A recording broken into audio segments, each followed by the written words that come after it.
Good evening. This is the Strawful Daily News Digital Express for this week. I'm sports editor Danny P. Smith, and Joel Coleman's our Mississippi State beat writer joining us this week. And Joel, a lot of Mississippi State news this week, as it is most weeks. There's hardly not a week there's not any.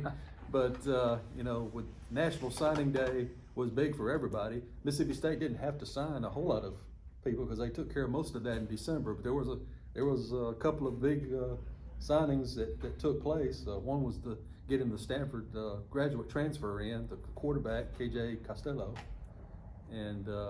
but also Strawful High's Rufus Harvey flipped his commitment from Arkansas State to Mississippi State. So Coach Mike Leach got his quarterback and hopefully a receiver in one day.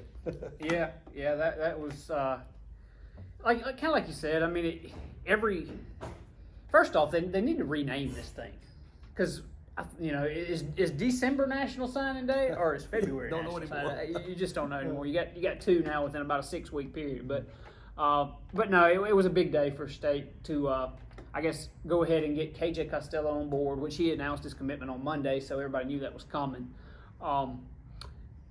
He's going to be a guy, and I asked Mike Leach about this, that adds a fifth scholarship quarterback to that room.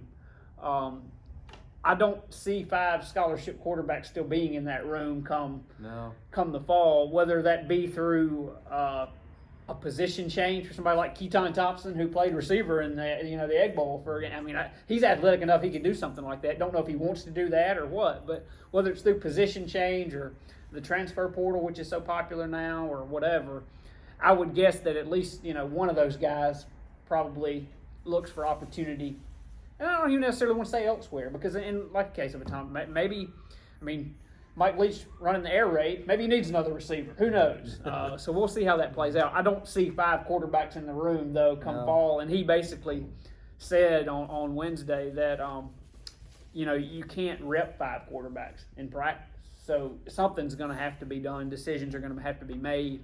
I would guess KJ Costello, given his resume and given the fact that I don't want to say Tommy Stevens, because for some people that may send a shudder up the spine a little bit, but like Tommy Stevens has 1 year of eligibility left, I highly doubt he's hitching his wagon to Mike Leach in Mississippi State to come ride the pine in his final year, given that he's thrown for over 6,000 yards in his career and 49 touchdowns.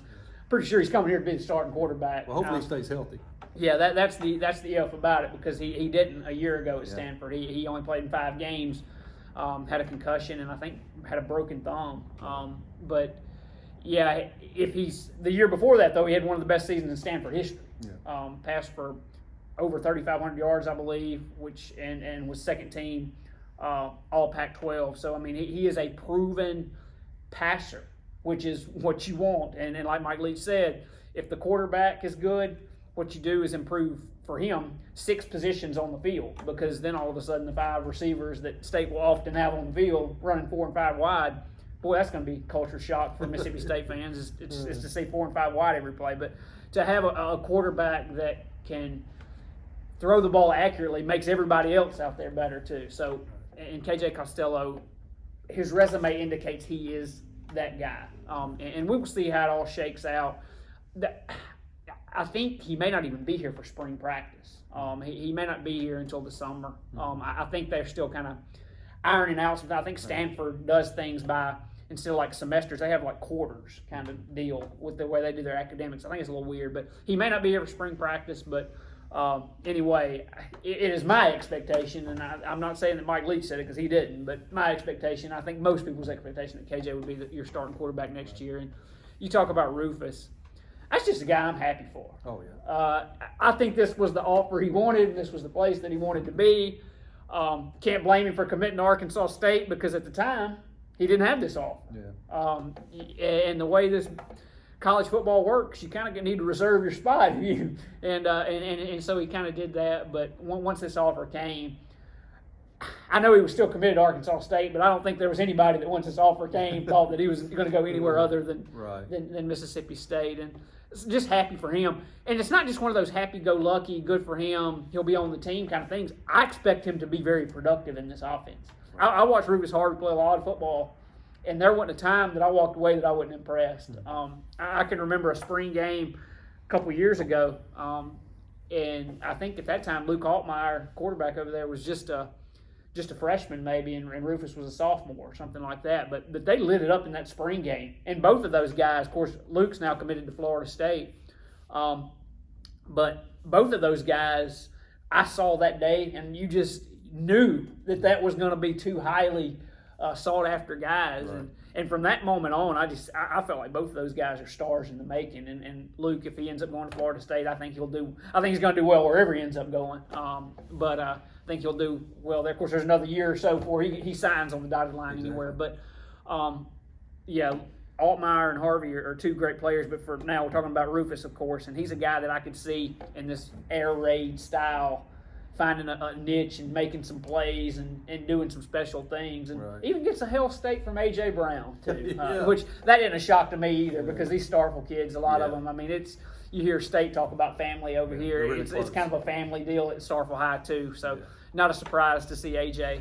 so pumped up about it too. So I know we probably need to talk about some other sports, but there are a couple other signees too. But yeah, you know, we had Tyrese Hopkins, who's the other Division I signing from the Starkville High School class. He also flipped from Arkansas State to Southern Miss. So Arkansas State lost a couple of guys, but one that they gained was today. I went over to Ackerman at Choctaw County, and Israel Whitmore honored his commitment to Arkansas State, stuck to his guns, and he's going out there. So they do get a player from the area that will help them. And I know you've seen Choctaw County a lot last year, but I don't think he played. He didn't play all year last year, did he? Or what was Israel's?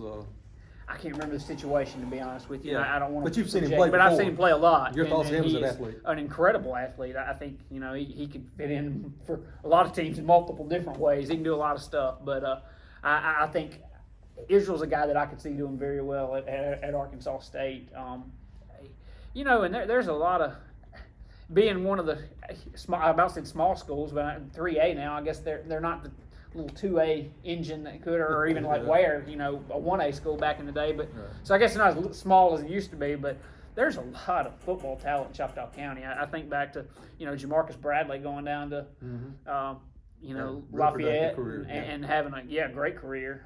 We got to see him play against Mississippi State this past year, and went to a bowl game. Had a great career down there. There's a lot of football talent, always has been, out of Choctaw County. So Israel just kind of continues that pipeline, and he'll continue on. I know Kendall Coleman signed too, JUCO route. But Jones Junior College. Yeah.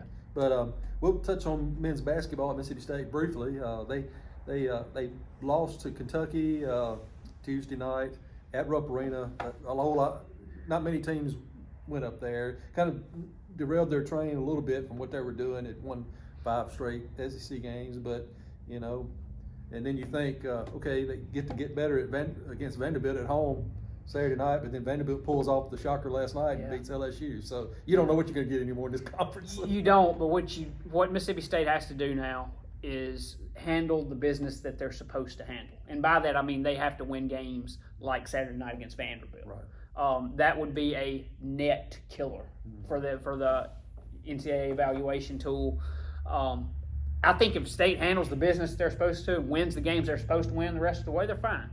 The loss at Kentucky, I mean, if you get it, it's kind of like money in the bank. It gives you a chance to slip up down the line, kind of a thing.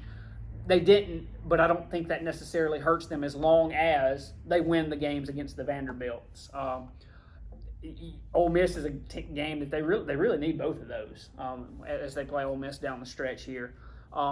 Going to Arkansas, that'll be another quad 1 opportunity down the road, and so that's another chance for them to get kind of I don't want to say a free space, but if you win that one, it kind of gives you maybe some wiggle room.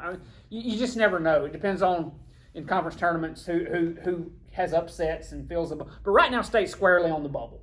So bottom line, Saturday night, Mississippi State Vanderbilt. That's the game Mississippi State's got to win. Right. And if you lose that game, I don't know what Vandy's net is right now, but it's not good. So despite winning the other day, it would be a killer for Mississippi State to drop that game at home.